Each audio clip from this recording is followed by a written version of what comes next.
नमस्कार, हमारी खास पेशकश में आपका स्वागत है। मैं हूं आपके साथ दीपक भतौरिया। छत्तीसगढ़ की राजनीति में शराब हमेशा से एक बड़ा मुद्दा रहा है। बीजेपी प्रदेश में शराबबंदी को लेकर पूर्ववर्ती कांग्रेस सरकार को लगातार घेरती रही, लेकिन प्रदेश में बीजेपी की सरकार आने के बाद शराबबंदी पर पाबंदी तो दूर, दुकानों के बाजू में एयर कंडीशन अहाते खोले जा रहे हैं। अब कांग्रेस सरकार पर शराब बिक्री को प्रोत्साहित करने का आरोप लगा रही थी, तो अब सरकार सिस्टम को दुरुस्त करने की बात कह रही है। बनाई गई है। यही नहीं, भारतीय जनता पार्टी के नेताओं को उपकृत करने के लिए, शराब बिक्री को और ज़्यादा बढ़ाने के लिए एयर कंडीशन अहाते बनाए गए हैं।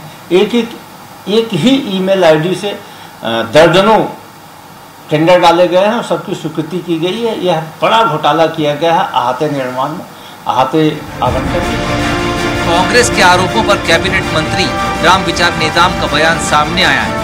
उन्होंने कहा कि कांग्रेस चाहती है कि उनके बिछाए जाल में हम फंस जाएं, लेकिन ऐसा होगा नहीं। शराब के टेंडर की एक तय समय सीमा होती है, उससे पहले किसी तरह की कार्रवाई से कानूनी झगड़ा पैदा हो सकता है। इसलिए हमारी सरकार नियम से ही काम करेगी। ऐसा है, कांग्रेस चाहती है कि उनके बिछाए हुए जाल में हम फंस जाएं, तो हम फंसने वाले नहीं हैं। टेंडर प्रक्रिया के तहत जो अभी आवंटित हुए हैं शराब के दुकानें या जो ठेकेदार, उनके कुछ कंडीशन है। अब उनका एक पीरियड है, ये जो समय दिया हुआ है कि समय तक उनका पूरा हो रहा है, टर्म्स जो है उसके पहले करेंगे तो स्टे ले लेंगे। छत्तीसगढ़ में शराब दुकानों के साथ अहाते खोले जाने पर कांग्रेस प्रदेश अध्यक्ष दीपक बैज का कहना है कि अहाता आवंटन में बड़ा घोटाला किया गया है। 59 अहातों का टेंडर एक ही मेल से भरा गया है। सरकार बनते ही शराब का रेट बढ़ाया गया। अब एयर कंडीशन अहाता बना रहे हैं और छत्तीसगढ़ वासियों को लूट रहे हैं। एक तरफ शराब का रेट बढ़ाना, दूसरा तरफ अहाता को शुरुआत करना, मतलब आप शराब, छत्तीसगढ़ में शराब बिकने को खुलेआम आपने छूट दे के रखा है। जो छत्तीसगढ़ के मेहनत कश मजदूर, यहाँ के किसान का पैसा लूटने के लिए भारतीय जनता पार्टी पूरी साजिश के साथ अपनी जेबें भरने के लिए। बहरहाल प्रदेश में कांग्रेस या बीजेपी किसी की भी सरकार हो, प्राथमिकता शराब से राजस्व बढ़ाने की रही है। शराबबंदी और शराब घोटाले को लेकर मुखर रहने वाली बीजेपी पर अब सत्ता में आने के बाद अहाता आवंटन में घोटाले का आरोप लग रहा है। अब देखना होगा कि शराब और अहाते पर हो रही ये सियासी रार कहां तक जाती है। स्वराज एक्सप्रेस के लिए रायपुर से दिलीप साहू की रिपोर्ट। और इसी पर ज्यादा चर्चा के लिए खास पैनलिस्ट हमारे साथ जुड़े हुए हैं। सत्यप्रकाश सिंह जुड़े हुए हैं, कांग्रेस प्रवक्ता हैं। सत्यप्रकाश जी, आपका बहुत बहुत स्वागत है। उमेश घोरमोड़े जी भी हैं, बीजेपी प्रवक्ता हैं। उमेश जी, आपका भी बहुत बहुत स्वागत है। और अनिरुद्ध दुबे जी भी हैं, जो वरिष्ठ पत्रकार हैं। सर, आपका भी बहुत बहुत स्वागत है। नमस्कार। सबसे पहले मैं उमेश जी आपके पास आऊंगा। जो शराब में अभी हाल फिलहाल में कुछ नए टेंडर जारी किए जा रहे हैं, हालांकि आचार संहिता लगी हुई है, कुछ नई दुकानें भी हैं, कुछ अहाते भी हैं, 450 के करीब कुछ है, 475 संख्या है, होगा आगे पीछे हो सकती है। इसके पीछे की मंशा क्या है बीजेपी की? मैं आपसे सवाल पूछूं या विपक्ष आपसे सवाल जो कर रहा है, मैं थोड़ा सा बीजेपी की जो मानसिकता क्या है, इसके पीछे इरादे क्या है, वो थोड़ा सा जानना चाहता हूं कि आहातों को क्यों टेंडर जारी आहातों के किए जा रहे हैं कि जाम लोभी और बगल में छलकाओ भी बैठ के आराम से। तो इसके पीछे कुछ मंशा है, कुछ अच्छी नीयत भी है, या यूं ही विपक्ष बवाल काट रहा है?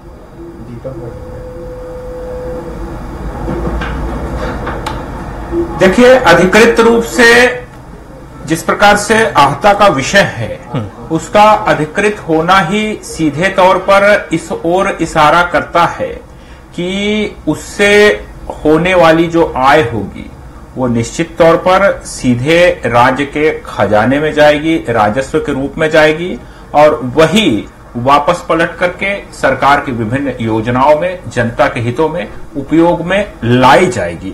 दरअसल में दिक्कत क्या है, इसको जरा समझने की आवश्यकता है। इस प्रदेश के अंदर में बीते 5 वर्षों में जिस प्रकार से कांग्रेस की सरकार चली, एक तरफ तो 2000 करोड़ से अधिक के घोटाले के मामले निकल करके आए, तमाम तरह की विषय निकल के आए, ईडी से लेकर के एसीबी से लेकर के तमाम एजेंसियां उस पर कार्रवाई कर रही है। लेकिन स्पेसिफिकली अगर मैं आहते की बात करूं तो इस प्रदेश के अंदर में कांग्रेस ने, मुझको लगता है कि सीधे तौर पर सरकार के खजाने, सरकार के राजस्व में डकैती करने में कहीं कोई कमी नहीं की। और आहते जो बीते 5 वर्षों में तमाम जगहों पर अवैध रूप से चल रहे थे, अवैध आहते, अवैध चखने सेंटर के माध्यम से जिस प्रकार से कांग्रेस के कार्यकर्ताओं को, कांग्रेस के नेताओं को पालने पोसने का काम चल रहा था और उसकी अवैध कमाई कांग्रेस के बड़े नेताओं के जेब में जा रही थी, अब उसको वैध कर करके लीगल तौर पे, अधिकृत तौर पे, एक स्पेसिफिक जगह पे अधिकृत रूप से उसको अनुमति देने का काम हुआ है, ताकि एक व्यवस्थित रूप से व्यवस्था सुधार करके जो राजस्व को पे चोट पहुंच रही थी, जो यहाँ वहां बेतरतीब व्यवस्था थी, जो पीने वाले हैं इनके अवैध आहते जो शहर भर में कहीं भी खुले हुए थे, गांव के अंदर में कहीं भी खुले हुए थे, अवैध रूप से चल रहे थे, उससे नागरिकों को भी बहुत परेशानी होती थी, विशेष रूप से महिलाओं को बहुत परेशानी होती थी। लेकिन वो धड़ल्ले से चल रहे थे, उसको न सिर्फ व्यवस्थित करने का प्रयास है, बल्कि राजस्व की दृष्टि से जो अवैध धंधा छोटे आंसर रखते हैं कांग्रेस के नेताओं के फलने फूलने और बढ़ने का, उस पर भी लगाम लगाने का काम किया गया। ठीक है, अब तो कांग्रेस के नेता क्या, अब तो आपके नेता आ गए, तो उन पर लगाम तो वैसे ही लग गई। अब लेकिन हमें एक सवाल बीच में आपका बड़ा दिलचस्प था, राजस्व बढ़ेगा तो ये क्या बेचारे फ्री में बेचते थे? ये भी तो यही बात कहते थे, पूरे 5 साल तक यही कहते रहे कि छत्तीसगढ़ की हालत उस हिसाब से नहीं है, हमें सरकार को राजस्व चाहिए, छत्तीसगढ़ का विकास करना है। तो देखिए मैं आ जाता हूं सर। देखिए, इसको थोड़ा समझने की आवश्यकता है। जो शराब की दुकानें हैं वो अलग व्यवस्था है, और उसमें आहते हैं जहां बैठ करके लोग उन शराब का सेवन करेंगे। एक वो व्यवस्थित जगह होती है जहां बाहर के लोगों को डिस्टर्बेंस ना हो, वो व्यवस्थित तरीके से वहां पर अपना मदिरा पान कर लें, किसी को कोई परेशानी ना हो, और वो व्यवस्था एक बन जाए। पहले वो ये तो ठीक है, थोड़ा सा प्लीज उमेश जी, एक तो ये तो आप मानते हैं ना शराब अच्छी चीज नहीं है, कहीं भी चलाया करता था, उमेश जी उसको व्यवस्थित करने का काम लीजिए। आप बंद कर दो, जो अवैध थे बंद कर दो, पर नहीं खोलने की जरूरत क्या है सर? आप शराब बेच रहे हो, आप भी मानते हो ये अच्छी चीज नहीं है, पर राजस्व चाहिए सरकार को, एकदम से बंद नहीं कर सकते। अब आप एक तरफ तो बोतल थमा रहे हो, दूसरी तरफ कर लो पियो भी आराम से एयर कंडीशन में। बोतल थमा रहे हो, वहां समझ में आता है कि राजस्व चाहिए सरकार को, कैसे चलेगी सरकार, वहां तक समझ में आता है सर। अब आप बैठा के जब वो डिलीवर करा रहे थे तब भी तो बुरा नहीं था, फिर घर पे पहुंच रही शराब, अच्छे से लोग अपने घर में बैठ के पीते, तब तो आपने बड़ा बवाल काटा था, भाई होम डिलीवरी करा रहे हैं ये लोग। नहीं, सुन लीजिए ना सर, मुझको लगता है कि शायद मैं आपको अच्छे से एक्सप्लेन नहीं कर पाया। नहीं सर, आप अच्छे से, बहुत अच्छे से एक्सप्लेन कर रहे हैं, पर मुद्दा वो नहीं है। उसके लिए आपसे एक बार फिर से मैं सुन लीजिए ना सर, मैं सुन लीजिए ना सर, सुन लीजिए। जो एक व्यवस्था थी, अवैध को हमने बंद कर दिया। अब अवैध को हमने बंद किया है, अगर उसके लिए हम व्यवस्था नहीं देंगे तो उसको हम बंद करने में सफल कैसे होंगे? वही लोग और अन्य ठिकानों में जाकर के अगर मदिरा पान करेंगे, सड़कों के ऊपर आकर के मदिरा पान करेंगे, कहीं रेस्टोरेंट, कहीं पान की दुकान या उसके पीछे दीवार के पीछे जाकर के मदिरा पान करेंगे, तो ये मुझको नहीं लगता कि प्रदेश के लिए वो शोभनीय होगा। इसलिए उनके लिए भी, हर एक नागरिक को तमाम तरीके के अधिकार है, तो उनके लिए भी एक व्यवस्थित अधिकृत व्यवस्था वहां पर देने का काम किया गया है। और उन रजिस्टर्ड आहताओं के माध्यम से जो फीस मिलेगी वो राजस्व के रूप में आएगी, तो एक व्यवस्था दी गई है ताकि अवैध कारोबार वहां पर बंद हो। अवैध शराब का कारोबार भी उसमें फलता फूलता था, उस पर भी लगाम लगेगी। और मैं समझता हूं कि ये अभी पहली बार ये हो रहा है, ये आने वाले समय में जब इसके रिजल्ट निकल करके आएंगे, इसके परिणाम निकल करके आएंगे, तो उस पर भी सरकार आगे निर्णय करेगी। ठीक है, इसको रखना है, मैं आऊंगा आपके पास, उमेश जी लौटूंगा आपके पास। सत्यप्रकाश जी, जल्दबाजी के साथ प्रतिक्रिया देना मुझको लगता है कि यह गलत होगा। ठीक है जी। सत्यप्रकाश जी, उन्होंने अपने मैनिफेस्टो में कहीं जिक्र नहीं किया कि हम शराब में कोई कटौती करेंगे, या फिर हम, अगर मैं थोड़ा सा सही हूं तो ये आप भी जानते होंगे, रिसेंटली जब से सरकार आई तब से एक व्यक्ति पर बोतल, जो 4 बोतल थी वो 3 बोतल कर दी गई, जिसके बाद अवैध परिवहन काफी ज्यादा शुरू हो गया शराब का। कुछ ऐसा कुछ नीति आई हो सकता है कि मैंने आगे पीछे गलत पढ़ लिया हो, अगर सही है तो आप ही कह सकते हैं, छत्तीसगढ़ से आप हैं। सत्यप्रकाश जी, 5 सालों में हमने गंगा जल वगैरह वगैरह इससे विपक्ष आरोप लगाता रहा था, जब विपक्ष में बैठी थी बीजेपी, कि आपने कस्में खाई थी, वादे किए थे, तब आपने तो 5 साल में आप हमेशा रोते रहे कि हमने वादा जरूर कर दिया था पर हम इसे रोक नहीं पा रहे हैं, पता नहीं इसका क्या असर बैठेगा छत्तीसगढ़ में। बाकी राज्य उदाहरण थे हमारे सामने, बल्कि जहां बंद है, लेकिन फिर भी हमने इसके लिए इच्छा शक्ति नहीं दिखाई। अब हम उनसे कह रहे हैं कि भाई आप तहखाने खोल रहे हैं, आप मैखाने खोल रहे हैं, आप और ज्यादा दुकानें बढ़ रहे हैं, यह हक है बेसिकली कहने का, जब हमने कुछ नहीं किया 5 सालों में।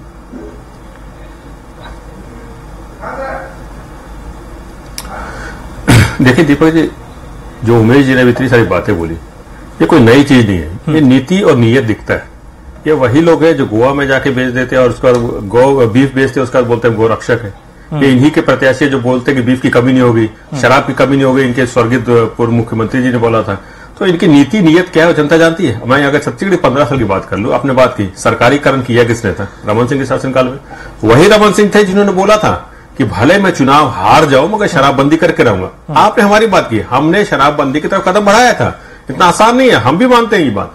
हमने 150 दुकानें बंद की, उसके बाद भी इनका राजस्व और हमारा राजस्व देखिए, राजस्व बढ़ा, दुकानें बंद करने के बाद भी बढ़ा। और इन्होंने छाती पीट पीट के ये बोला कि हमने गंगा जल जो कि झूठ था, प्रोपेगेंडा, तो सब जनता जानती है। मगर जब इन्होंने इतना कुछ बोला तो अब आपकी सरकार है, आप शराबबंदी कर दीजिए, किसने रोका है? पूर्ण मोहम्मद की सरकार है। ये नीति नीयत दिखती है। आप तो उल्टा आहत लेके आए, आप चाहते हैं कि यहाँ के युवा, यहाँ के जो लोग हैं वो शराब में डूबे रहे। आप आहत, वो भी एसी वाले आहत लेके आ रहे हैं। ये दिखता है कि आपकी नीयत क्या है, सोच क्या है। शराब ठेके जो वो बढ़ रहे, दुकानें बढ़ रही है, आहत आप एसी वाले लेके आ रहे हैं। और सबसे महत्वपूर्ण बात, आपने हर जिले में जिला आबकारी को एक टारगेट दे रखा है कि महीने की इतनी बिक्री चाहिए। अगर ये टारगेट रहेगा तो आप समझ लीजिए कि किस हिसाब से शराब ये बिक्री करना चाहते हैं। ये चाहते युवा उसमें लहे। और सबसे महत्वपूर्ण, आपके पास कोई योजना नहीं है, मतलब राजस्व के लिए आपके पास छत्तीसगढ़ सरकार, मतलब शराब के अलावा कोई आपके पास योजना नहीं है कि जिससे राजस्व बढ़े। आप चाहते कि युवाओं का धकेल दल के राजस्व बढ़ाते रहे। तो देखिए जनता देख रही है। और मैं ये बोलना चाहूंगा, एक और चीज मैं बोलना चाहूंगा, उमेश जी ने बात की कि आहते अवैध तरीके से चल रहे थे। अरे हमारे शासनकाल में आहते बंद हुए थे। मैं तो चैलेंज के साथ इनसे पूछ रहा हूं, बता दे कहां अवैध तरीके से आहते चल रहे थे। इनकी सरकार 4 महीने से चल रही है तो क्या कर रहे थे ये भी बता दीजिए। अगर अवैध तरीके चल रहे थे, हमने आहते भी बंद कराए थे और हमने 150 से ज्यादा दुकानें भी बंद की थी। ये हमारे शासनकाल में हुआ था। इनके शासनकाल में गोवा का दूसरे नंबर पर छत्तीसगढ़ था शराब सेवन में। हमारे शासनकाल में 16वें नंबर पर आया था। ये हमने करके दिखाया है। हमारी इच्छा शक्ति थी, मगर उस पर वो शराबबंदी करना इतना आसान नहीं है, इसलिए अब धीरे धीरे बढ़ रहे थे उस कदम की तरफ। हो सकता है इस बार सरकार आती तो वो उसके तरफ और बढ़ते हैं। मगर ये नीति नीयत की बात है। अब इनकी सरकार आई है, रमन सिंह जी अपने बयान देते थे और अब इनकी सरकार, इन्होंने बल्कि ये सोचा है कि नीयत ये है कि शराब में धकेले युवाओं को, शराब में यहाँ की जनता को धकेले राजस्व बढ़ाने के लिए, सिर्फ और सिर्फ अपना जो है वो पॉकेट भरने के लिए। एक और चीज मैं बोलना चाहूंगा, देखिए चैलेंज मैं पूछ रहा हूं, ये जो आहतों के टेंडर निकाले इन्होंने, बस एक लाइन, ये टेंडर जो निकाला है ये सार्वजनिक कर दे, आईपी एड्रेस सार्वजनिक कर दे, ये सब दूध का दूध पानी का पानी हो जाएगा कि ये जो आहते का जो टेंडर आ रहा है और जो राजस्व की बात कर रहे हैं सरकारी खजाने में जाएगा, वो सबके सामने आ जाएगा। दूध का दूध पानी का पानी हो जाएगा कि वो राजस्व कहां जा रहा है। 4400 करोड़ का जिन्होंने घोटाला अपने शासनकाल में किया था, जिनके लोगों को हमने हमारी सरकार में गिरफ्तारी भी हुई थी, वो व्यक्ति वो। ठीक है अनिरुद्ध जी, अब तक आवाजें आ रही सर? आवाज आ रही जी। अनिरुद्ध जी का बड़ी विडंबना है कि छत्तीसगढ़, अभी मैं कुछ रिपोर्ट्स पढ़ रहा था, छत्तीसगढ़ की आबादी का कुछ 35% लोग शराब पीते हैं या उसके आदी हैं। कंजप्शन जो है छत्तीसगढ़ में लोगों में, और टॉप 10 में समथिंग कुछ आता है छत्तीसगढ़ राज्य में, जिसमें सबसे ज्यादा जिन राज्यों में कंज्यूम होती है शराब। लेकिन इसको कोई आंकड़े देखता नहीं, राजस्व की पड़ी हुई है, किसी को अपनी जेब की पड़ी हुई है, लेकिन जनता इसे पी कर कितने घर बर्बाद हो रहे हैं, कितने लोग बर्बाद हो रहे हैं। आज जिस तरह से कांग्रेस कह रही है कि युवा पीढ़ी हम धकेल रहे हैं, उन 5 सालों में इन्हें भी नजर नहीं आया। आज विपक्ष में बैठे तो इन्हें भी नजर आ रहा है कि युवा पीढ़ी कहां जा रही है।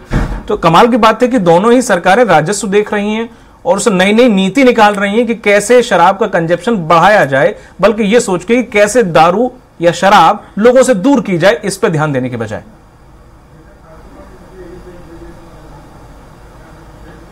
बहुत महत्वपूर्ण सवाल है और छत्तीसगढ़ कहां पर खड़ा है ये आपने कहा, वाकई में अपने आप में महत्वपूर्ण है।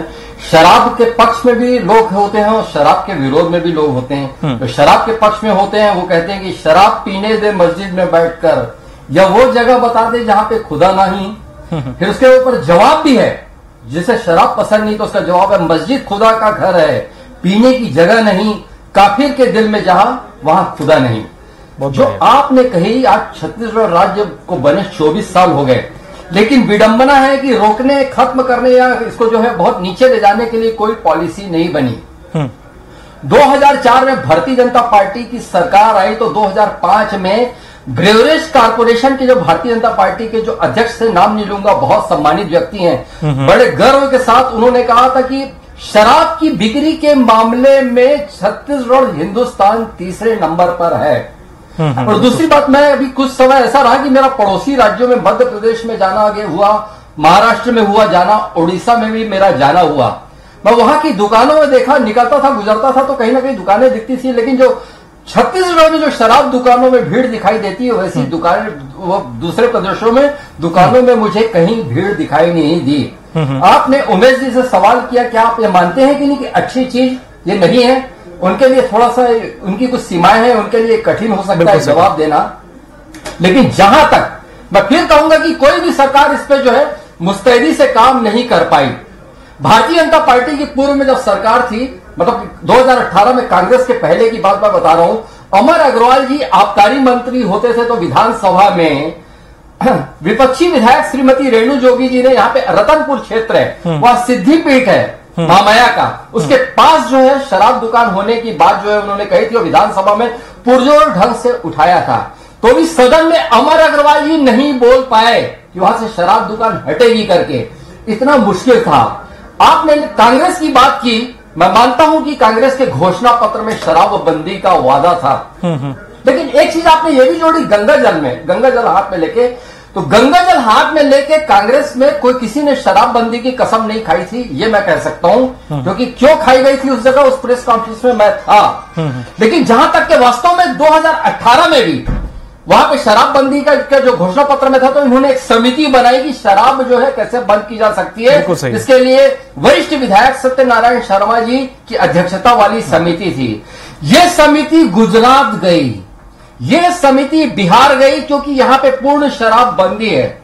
उसके लौटने के बाद ऐसी कोई ठोस बात जो है सरकार के समक्ष पे नहीं रखी जा सकी कि जिससे सरकार कुछ अपने कदम उठा पाती। ये कांग्रेस का पक्ष है, उसके पहले मैंने जो बताया था भारतीय जनता पार्टी का पक्ष था। तो कुल मिलाकर जो स्थिति यह है, मैं नहीं मानता कि किसी भी सरकार, दोनों में से किसी भी पार्टी की सरकार की तरफ से शराबबंदी या शराब को कम करने की दिशा में कोई मजबूत कदम उठाए होंगे। ठीक है अनुज जी, मैं आपके पास वापस लौटूंगा। उमेश जी, जिस तरह से बात साफ साफ नजर आ रही थी कि शराब को लेकर किसी ने कोई ठोस नीति नहीं बनाई, बीजेपी की स्पेशली अगर बात करें तो जिस तरह से आपने 5 साल बहुत हल्ला काटा कि शराब पे रोक लगनी चाहिए, शराब पे रोक लगनी चाहिए, लेकिन अब जब आप हैं तो क्या वाकई, अभी मैं ये नहीं कह रहा हूं आपको कुछ ज्यादा वक्त नहीं हुआ है, लेकिन क्या आप आने वाले 5 सालों में ऐसी कोई नीति बनाएंगे जिससे लोगों के बीच की दूरी और शराब की दूरी में थोड़ा सा गैप आए कि हाँ वाकई शराब बुरी चीज है, या फिर राजस्व लेना है आप और चीजों पे बढ़ा सकते हैं, राजस्व लेने के लिए और भी चीजें कर सकते हैं, और नीति अपना सकते हैं। जो टैक्स आप लोगों के खाना रोटी आटा पे लगा रहे हैं वो टैक्स आप शराब पे डबल कर दीजिए ना सर। जिसको शौकीन है, जिसको 2 बोतल लगेंगे उसको 1 लग जाएगी। भाई ज्यादा नशा नहीं, थोड़ा बहुत हो जाएगा क्योंकि महंगी है, नहीं पी पाएगा आदमी। अब इससे आपका यह भी हो जाएगा, क्योंकि अक्सर मैंने सरकारों के पास ये देखा है, उनका यह कहना होता है कि अगर हमने बंद कर दी तो लोगों पे बहुत बुरा असर पड़ेगा। जो पीने वाले हैं फिर वो कच्ची पिएंगे, बाहर से लाएंगे, इधर उधर से करेंगे, कुछ और पिएंगे, जिससे लोग कहीं ना कहीं गलत दिशा में चले जाएंगे और उसका परिणाम राज्य को भुगतना पड़ेगा। यही एक्सक्यूज होता है जिसके पीछे सरकारें छिपती रही हैं और ये कहीं ना कहीं इस पर बोलती हैं कि हम बंद नहीं कर पाएंगे।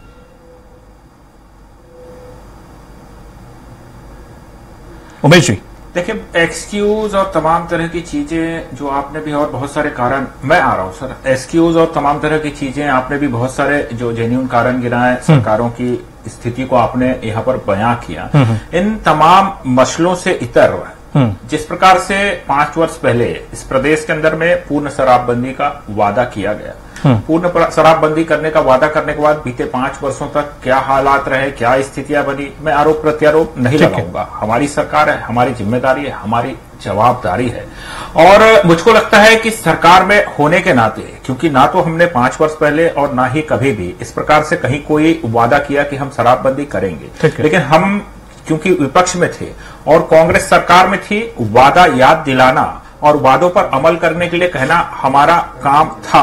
और वर्तमान में चूंकि हम सरकार में हैं तो हमारी पहली प्राथमिकता है जो चीजें अव्यवस्थित थी, जो चीजें समाज के हिसाब से नहीं थी, अव्यवस्थित तरीके से, अवैध तरीके से चल रही थी, उसके माध्यम से क्राइम भी बढ़ रहा था और तमाम तरह की चीजें भी रायपुर के अंदर में और तमाम प्रदेश के अंदर में निकल करके आ रही थी, उसको एक प्रकार से व्यवस्थित करके कंट्रोल करने का हमारा पहला प्रयास रहा है। अभी सत्य प्रकाश जी जिस प्रकार से हम पर तमाम तरह के आरोप लगा रहे थे सहायता को लेकर भी, तो बीते 5 वर्षों में किस प्रकार से मॉकटेल सेंटर खोले गए, जिस प्रकार से पर्यटन क्षेत्रों के अंदर में बियर बार से लेकर के तमाम चीजें पर्यटन क्षेत्र के अंदर में जहां पर उसकी दूर दूर तक कहीं कोई मांग भी नहीं थी और कोई उस प्रकार की स्थिति नहीं थी, ये धड़ल्ले से खोलते गए। और आज जब चीजों को व्यवस्थित किया जा रहा है तो ये सवाल उठा रहे हैं, ये कह रहे थे कि कौन से आहते के ऊपर कार्रवाई हो गई। आपने भी देखा होगा जब इस प्रदेश के अंदर में सत्ता परिवर्तन हुआ, सरकार बदली, भारतीय जनता पार्टी की सरकार आई, शुरुआती 15-20 दिनों के अंदर में आपके तमाम चैनलों के अंदर में चल रहा था कि बुलडोजर कार्रवाई हो रही है, अवैध दुकानों, अवैध गुमटियों को, अवैध चकना सेंटर को तोड़ने का, बुलडोजर से तोड़ने का काम हो रहा है और वो लगातार कार्रवाई चली। रायपुर सहित तमाम बड़े शहरों के अंदर में वो कार्रवाई चली। आज 10 बजे के अंदर सारी चीजें, जो दुकानें हैं, जो रेस्टोरेंट है और इस प्रकार की जो अव्यवस्थित चीजें हैं वो बंद हो जाती है। आप मुझसे मत पूछिए, राजनीतिक दल के लोगों से मत पूछिए, अनुरुद्ध जी बताएंगे रायपुर के अंदर और बड़े शहरों के अंदर में आज क्या स्थिति है, ये चीजें कंट्रोल में आई है। तो कुल मिलाकर के एक व्यवस्था जिसको हम व्यवस्थित करने का प्रयास कर रहे हैं, और मैंने ये नहीं कर रहा हूं कि ये अंतिम है, इसमें आप तमाम मीडिया के लोगों के सुझाव, पत्रकार जगत के सुझाव, पब्लिक के फीडबैक के आधार पर हम इस पर और आगे बेहतर निर्णय लेंगे जो प्रदेश की जनता के हित में होगा। तो हम कुल मिलाकर के व्यवस्था को बेहतर करना चाह रहे हैं। हम नहीं चाहते कोई अवैध गतिविधि हो, हम नहीं चाहते कि इस प्रकार के अवैध तत्व के लोग इन चखना सेंटर के माध्यम से अवैध उगाही, अवैध कमाई करें। तो कुल मिलाकर के व्यवस्थित करने का प्रयास है। सत्यप्रकाश जी जिस तरह से एक चीज मैं बोलूंगा, इन्होंने बोला कि कुछ जी मैं इनका जवाब देता हूं। जी रखिए बात। जी रखिए बात। देखिए जिस तरह से बात कर रहे थे, देखिए हम अपने शासनकाल में बात कर रहा हूं, 5 साल हमारी सरकार थी, ये बोल रहे थे कि व्यवस्थित नहीं दीजिए। भाई साहब व्यवस्थित थी चीजें, 150 दुकानें बंद की हमने, उसके बाद ही राजस्व बढ़ा, पहली बात। दूसरी बात इन्होंने बोला कि क्राइम बढ़ रहे थे, देखिए हमने जो ठेके थे वो बंद किए, कम किए। उसके बाद एनसीआर में डाटा आता है कि इनके शासनकाल में 5वें नंबर जो महिला अपराध पे था वो 13वें पे जाता है, चाकूबाजी में जो 6वें पे था वो 12वें पे जाता है। ये एनसीआरबी का डाटा है। तो ये दिखता है ना कि आप अगर करना चाहे, इच्छा शक्ति हो तो आप कर सकते हैं। और सबसे महत्वपूर्ण बात, हुक्का बार एक्ट कौन लेके आया था? इनके शासनकाल में धड़ल्ले से हुक्का बार लाइसेंस मिलते थे। हमारी सरकार आई थी तो हुक्का बार एक्ट हम लेके आए थे, हुक्का बार हम बंद करवाए थे। ये तो चाहते थे युवा को उसमें धड़ल्ले से डाले, हुआ उस पर लिप्त होता जा रहा था। लास्ट कमेंट ये नहीं कर पाए थे, तो हमने करके दिखाया। ये जो मेरा लास्ट कमेंट कर पाएंगे, ये चुनावी जुमलेबाजी में रहेगी। ठीक है अनुरुद्ध जी, एक लास्ट कमेंट आपसे कि जो हो सकता है इसके पीछे मंशा जो बीजेपी की है वो सही हो, क्योंकि हमने देखा है कई बार स्कूलों के बगल में या किसी रोड पे जहां से बच्चे गुजरते हैं, लोग गुजरते हैं, वो अक्सर शिकायत करते हैं कि लोग पी के यहीं पे दारू फेंकते हैं या बोतल फेंकते हैं और छेड़छाड़ या गंदी गालियां कमेंट करते हैं। हमने कई बार ये खबरें पढ़ी हैं। तो अब ऐसे आहते खुल जाएंगे तो क्या ऐसे मामलों में कमी आई? हो सकता है कि बीजेपी की मंशा अच्छी हो, लेकिन हमें जल्दबाजी में इसे क्रिटिसाइज कर रहे हैं, अच्छी बात है एज अ पत्रकार में या विपक्ष में बैठे सत्यप्रकाश जी, लेकिन हो सकता है इसके रिजल्ट भी कुछ अच्छे निकले या मंशा अच्छी हो इसके पीछे।